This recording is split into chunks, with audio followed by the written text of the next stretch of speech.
soit un cône circulaire droit de dimension R pour le rayon de la base et G pour la génératrice, recherchez l'expression de l'angle au sommet en fonction de R de G. Alors ici, vous avez déjà l'expression de la surface latérale en fonction de R de G. R étant le rayon de base et G la génératrice du cône. La surface latérale vaut pi G. Attention que c'est la surface latérale sans la base. Hein. On peut dire aussi que c'est la surface latérale vaut un demi de pi R fois G. C'est-à-dire que l'aire latérale d'un cône de révolution en pure mesure, le demi-produit de la circonférence de la base par la génératrice du cône. Eh bien, il faut essayer de tenter de trouver une expression qui relie l'angle justement à R et à G. Comme ça a été fait avec la surface latérale dans une vidéo précédente. Alors pour ça, je vais prendre quelques desiderata, quelques petites explications. Bon, si vous faites le développement, le patron d'un, comment on appelle ça, d'un cône de révolution, c'est composé d'un disque de base et d'un secteur circulaire. Bon, là, la longueur de l'arc de cercle de ce secteur est égale au périmètre de la base. Hein, Alors, bon, qu'est-ce que c'est qu'un patron? Je rappelle, un patron, c'est un développement, voilà, en fait, le patron d'un solide, c'est une surface plane qui, après pliage, si vous voulez, vous permet de fabriquer le solide sans superposition de deux faces. Hein.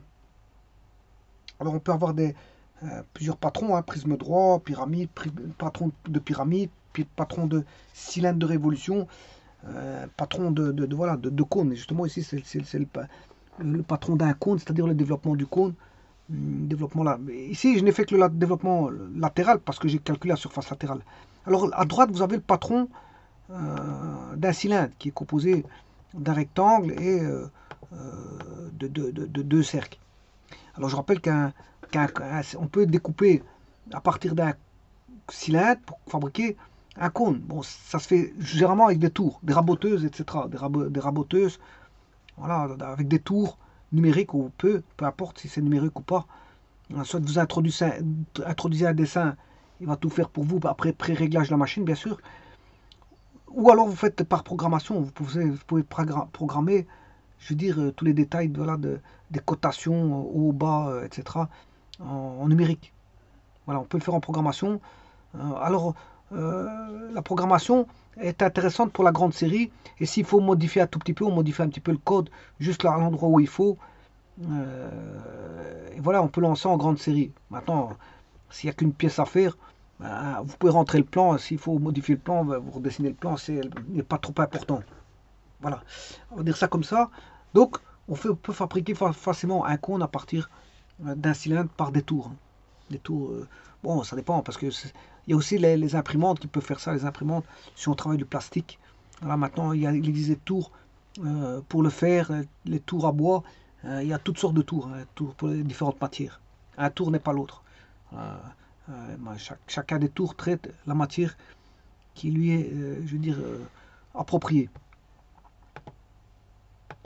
Alors donc ici, vous voyez que j'ai un cône droit. Il n'est pas oblique. Hein, ce cône droit, ça veut dire que on a la base qui est on a une hauteur qui est perpendiculaire à la base, ça c'est d'office, mais le sommet passe par cette hauteur justement. Donc c'est de cette manière-là qu'on pourra dire qu'on a un cône droit. Donc on a une surface de base, on a un cône, on a une génératrice qui est MS.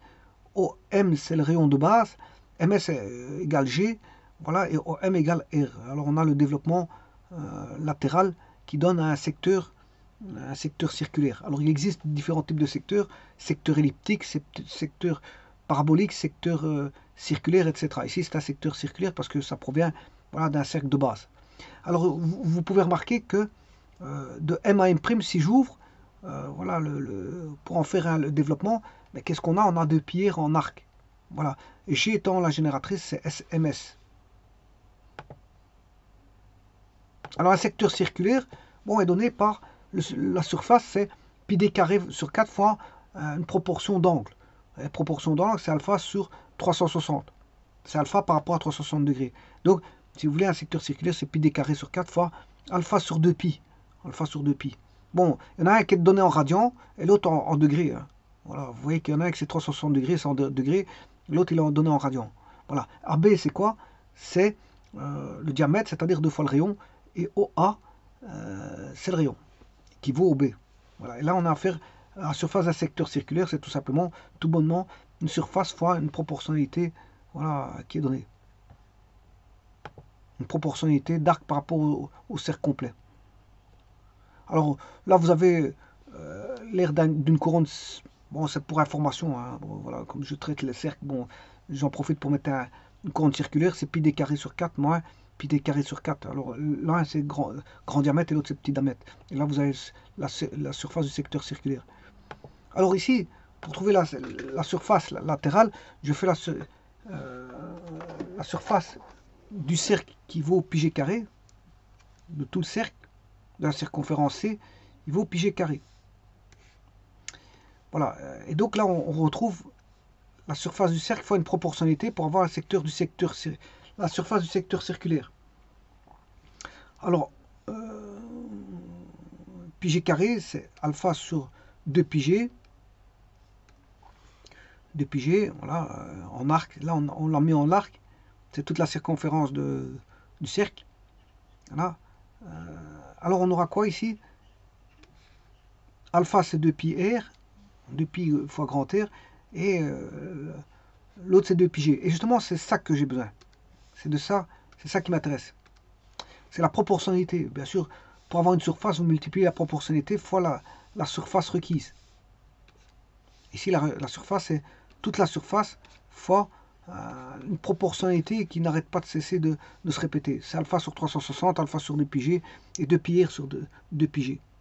Et donc, ça, c'est voilà la proportionnalité. Vous l'avez devant vous. Donc, en d'autres termes, ce que je vais écrire, c'est que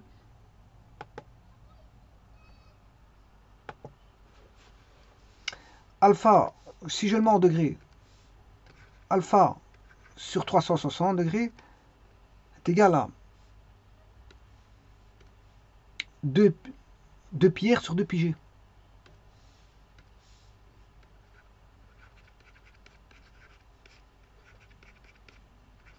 Alors je peux simplifier les 2 pi. Donc alpha sur 360 degrés est égal à r sur g. Donc alpha sur 300, c'est r sur g.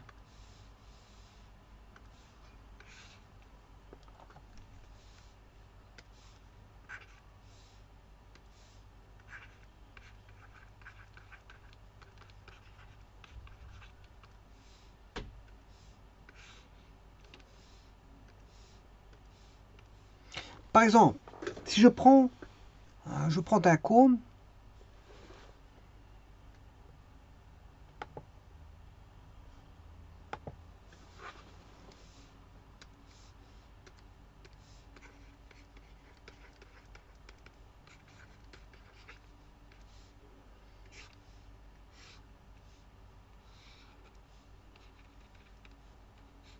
avec un certain rayon, une génératrice donnée.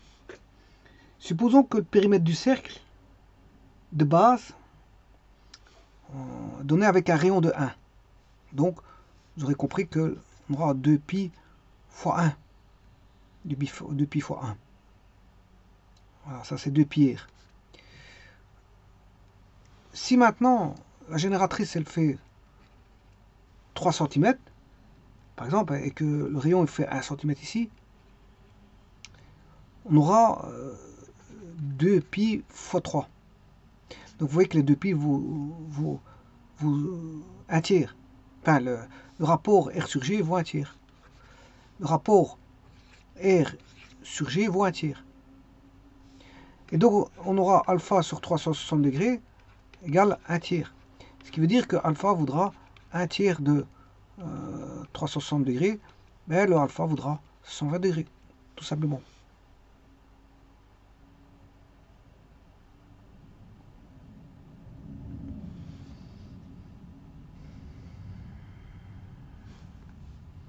Et donc on pourrait donner ça comme ceci aussi, en ouverture, en secteur circulaire, voilà, on aurait le sommet ici qui est S, un point M que je vais ouvrir qui va donner M'. Et donc là, l'angle serait de 120 degrés. pour un jet de 3 cm. Et on va dire, ceci, ça mesure, la longueur là, c'est 2π fois 1, c'est-à-dire 2π.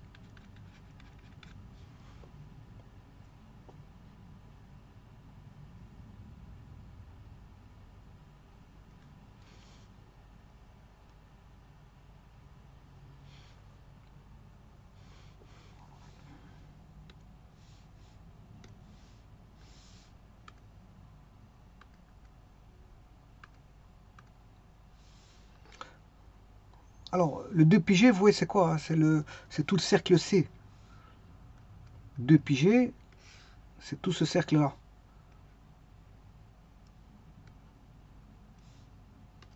Voilà, c'est tout ce cercle-là, 2πg. C'est la circonférence du cercle complet. Alors que 2πr, c'est une fraction de circonférence. Donc si vous faites 2πr sur 2πg, vous avez la fraction de, voilà, la proportionnalité qui existe entre la partie verte de la partie orange qui est complète, hein. Attention, la partie orange, elle reprend aussi ceci, hein. Elle prend ceci. Voilà, la partie, ça c'est le cercle complet. Voilà, bien sûr, là-dessus inclut une partie en vert. Donc c'est le vert, la proportionnalité du vert. Ici c'est la proportionnalité du vert par rapport à tout le jaune, hein. C'est la proportionnalité du vert par rapport à tout le jaune. Et le jaune, il reprend tout le cercle complet parce que c'est du pg. Et là, en faisant ça, on a la fraction qui existe entre la partie verte et tout le cercle. Et R étant connu, G étant connu. Et la surface latérale, ce sera voilà, la partie verte. Ça sera donné par la partie verte, mais l'angle recherché, c'est l'angle qui est ici.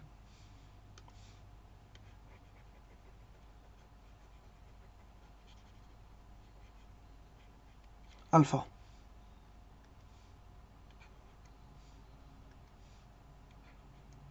L'angle alpha.